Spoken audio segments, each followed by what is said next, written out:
صدا۔ السلام علیکم دوستوں، کیسے ہیں آپ سب؟ میری دعا ہے کہ آپ سب خیریت سے ہوں۔ اللہ پاک آپ کو ہر وہ جائز نعمت عطا فرمائے جس کے آپ خواہش مند ہوں۔ دوستو، آج کا یہ سچا واقعہ بہت زیادہ خوفناک اور رونگٹے کھڑے کر دینے والا ہے۔ جلدی سے ہیڈ فون لگا لیں اور تھوڑی ہمت کر کے لائٹ بھی بند کر لیں، اور اگر آپ کو اس واقعے کا اصل خوف اور دہشت محسوس کرنی ہے تو جس کے ساتھ یہ واقعہ ہو رہا ہے خود کو اس کی جگہ امیجن کر کے دیکھیں۔ یہ واقعہ ہمیں شہزاد نے کراچی سے بھیجا ہے۔ شہزاد، ہم آپ کا بہت شکریہ ادا کرتے ہیں۔ چلیے شہزاد کا واقعہ انہی کی زبانی سنتے ہیں۔ السلام علیکم شعیب بھائی، میرا نام شہزاد ہے، میں کراچی میں رہتا ہوں۔ میں آپ کا نریٹ کیا ہوا ہر واقعہ ضرور سنتا ہوں۔ واقعات بہت زیادہ خوفناک اور دلچسپ ہوتے ہیں۔ آج میں اپنے ساتھ پیش آیا ایک واقعہ آپ کو سنانے جا رہا ہوں۔ یہ واقعہ آج سے 19 سال پہلے 2005 میں کراچی کے علاقے نیو کراچی کے سیکٹر 5E میں میرے ساتھ پیش آیا۔ میری بہن نے اس سیکٹر میں کرائے پر گھر لیا تھا۔ ہم نے صبح جلدی ہی سامان شفٹ کر لیا تھا اور میں نے اپنے بہنوئی اور بہن کے ساتھ مل کر شام تک تقریباً سارا سامان سیٹ کروا دیا تھا۔ سامان وغیرہ کی سیٹنگ کے بعد بہن نے مجھے رات کے کھانے پر روک لیا اور کہا کہ رات کا کھانا کھا کے ہی جانا۔ شام ہوتے ہی نہ جانے کیوں اس گھر سے ایک وحشت سی آ رہی تھی۔ تھوڑا اندھیرا ہوا تو باہر گلی میں بالکل سناٹا ہو گیا۔ میری بہن نے فرسٹ فلور پر گھر لیا تھا۔ میں نے جھانک کر باہر گلی میں دیکھا۔ یہ گلی گراؤنڈ کے بالکل برابر میں تھی۔ اس گلی میں دور دور تک بالکل سناٹا اور کافی اندھیرا تھا۔ یہ ماحول بہت زیادہ پراسرار لگ رہا تھا۔ میرے دل میں ایک انجانا خوف گھر کرنے لگا۔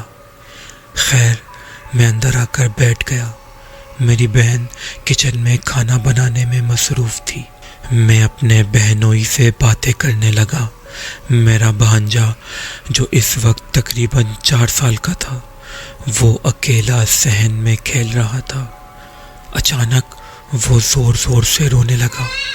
ہم سب فوراً بھاگ کر صحن میں آئے کہ نہ جانے کیا ہو گیا، تو میرا بھانجا زمین پر گرا ہوا تھا اور ایک خالی جگہ پر اشارہ کر کے کہہ رہا تھا، اس نے مجھے دھکا دیا ہے، دیکھیں مجھے گرا کر ہنس رہا ہے۔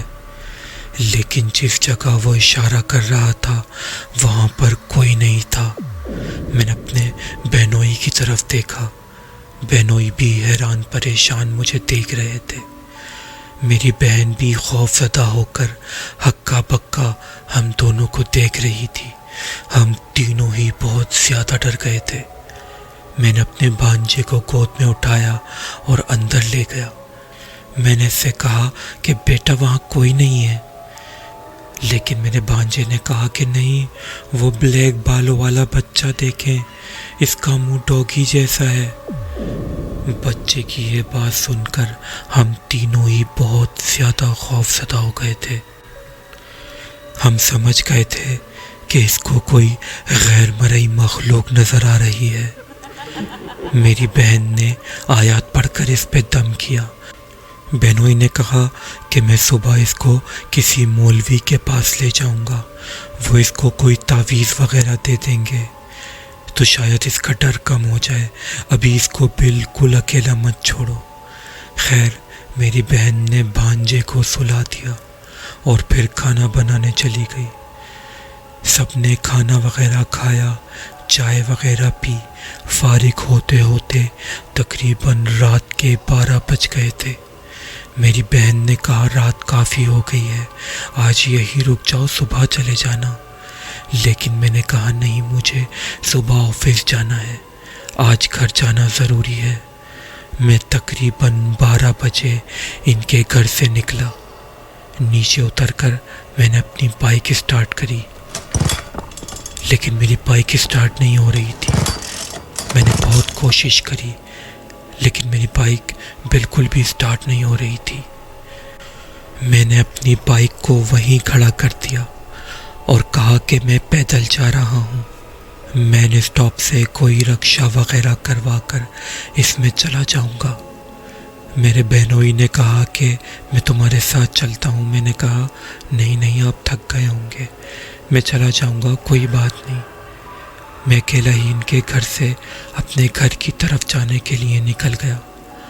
ہر طرف بہت زیادہ اندھیرا اور دور دور تک سناٹا تھا۔ مجھے ایک عجیب سا خوف آنے لگا۔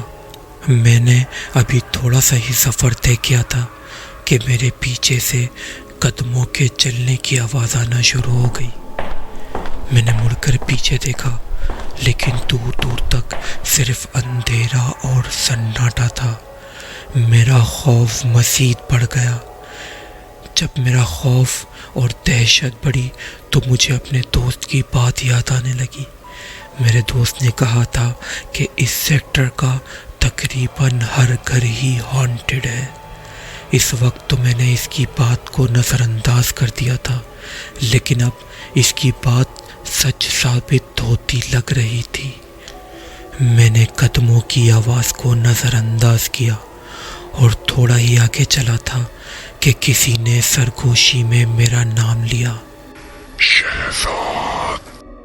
اف، میں آپ کو بتا نہیں سکتا کہ اس وقت میری کیا حالت ہو گئی تھی۔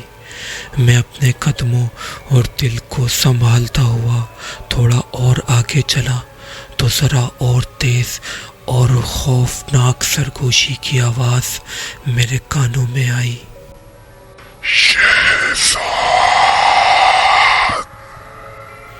میرے دل کی دھڑکن جیسے رک سی گئی تھی۔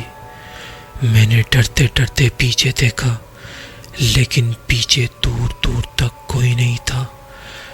دور دور تک اندھیرے اور سناٹے کا راج تھا۔ یہاں موجود تمام گھروں نے بھی نہ جانے کیوں اپنی لائٹیں بند کی ہوئی تھیں۔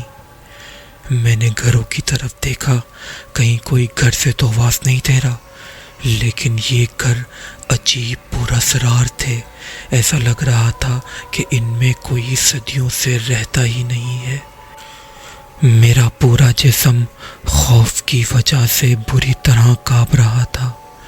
مجھے سمجھ ہی نہیں آ رہا تھا کہ میں کیا کروں، واپس اپنی بہن کے گھر بھاگ کر چلا جاؤں یا آگے میں نے اسٹاپ کی طرف بھاگوں۔ ابھی میں اسی کشمکش میں ہی کھڑا تھا کہ مجھے ایسا لگا کہ جیسے کوئی بالکل میرے پیچھے آ گیا ہے اور اس نے بالکل میرے کان کے پاس آ کر بہت ہی خوفناک طریقے سے سرگوشی میں کہا،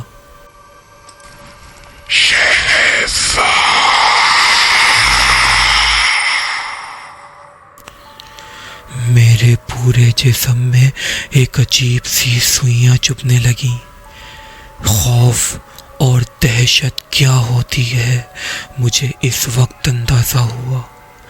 میں نے جیسے ہی واپس اپنی بہن کے گھر کی طرف بھاگنا چاہا تو میری بہن کے گھر کی طرف انتہائی کالا، تقریباً 15 یا 16 فٹ لمبا شخص، نہ جانے اس کو شخص کہوں یا کیا کہوں، رات کے اندھیرے میں بھی الگ سے کالا نظر آ رہا تھا۔ اس کے پورے جسم پر عجیب طریقے سے بال نکلے ہوئے تھے اور اس کی آنکھیں چمک رہی تھیں۔ وہ اس قدر خوفناک لگ رہا تھا کہ بیان کرنا مشکل ہے۔ خوف اور دہشت کی وجہ سے میری حالت غیر ہو گئی تھی۔ میں لڑکھڑا کر وہیں گر گیا۔ میرا پورا جسم پسینے سے شرابور ہو گیا تھا۔ ایک دم سے اس خوفناک حیولے نے میری طرف چلنا شروع کر دیا۔ اس کے قدموں کی دھم دھم آواز ابھی تک میرے کانوں میں گونج رہی ہے۔ میں نے اپنی پوری ہمت جمع کری اور گرتے پڑتے مین اسٹاپ کی طرف بھاگنا شروع کر دیا۔ میں اتنا زیادہ ڈر گیا تھا، خوف کی وجہ سے اتنا بھوکلا گیا تھا کہ آیت الکرسی یا اور کوئی آیت میرے ذہن میں ہی نہیں آ رہی تھی۔ میں بس یا اللہ مدد، یا اللہ مدد کہتا بھاگے جا رہا تھا۔ اللہ کا لاکھ لاکھ شکر ہے کہ اللہ نے میری مدد فرمائی اور میں اس اندھیری اور خوفناک گلی سے نکل کر مین اسٹاپ پر پہنچ گیا۔ شکر ہے کہ یہاں لوگ موجود تھے۔ اس انتہائی خوفناک اور دیو قامت غیر مرئی مخلوق کو دیکھنے کے بعد یہ سارے لوگ مجھے بہت چھوٹے چھوٹے سے لگ رہے تھے۔ اللہ کا شکر ہے کہ اس نے اس دن میری حفاظت فرمائی۔ میری بہن نے بھی 2 دن بعد ہی وہ گھر وہاں سے چھوڑ دیا، کیونکہ میری بہن اور بہنوئی کے ساتھ بھی اور بہت زیادہ خوفناک واقعات اس گھر میں پیش آئے، جو میں کسی اور دن بیان کروں گا۔ دوستو، اگر آپ کو ایسے ہی خوفناک واقعات پسند ہیں اور آپ کو یہ واقعہ بھی پسند آیا ہے تو برائے مہربانی اس چینل کو سبسکرائب کریں اور برابر میں موجود بیل آئیکن کے بٹن کو بھی کلک کر دیں تاکہ میری ہر نئی ویڈیوز سب سے پہلے آپ تک پہنچ سکیں۔ اور میرے عزیز دوستوں، اگر آپ کو یہ واقعہ پسند آیا ہے تو اس کو اپنے دوستوں اور فیملی ممبر کے ساتھ بھی ضرور شیئر کریں اور کمنٹ سیکشن میں اپنی قیمتی رائے کا اظہار ضرور کیجیے گا۔ اور دوستو، اگر آپ کے ساتھ بھی ایسا ہی کوئی خوفناک واقعہ پیش آیا ہے تو اس کو نیچے دیے گئے اس ای میل ایڈریس پر ہمارے ساتھ ضرور شیئر کریں۔ لیکن ہاں، اس بات کا دھیان ضرور رکھیے گا کہ وہ واقعہ کسی اور چینل پر نہ سنایا گیا ہو۔ ہم آپ کا واقعہ اپنے اس چینل پر ضرور شائع کریں گے۔ آپ سب کا بہت بہت شکریہ۔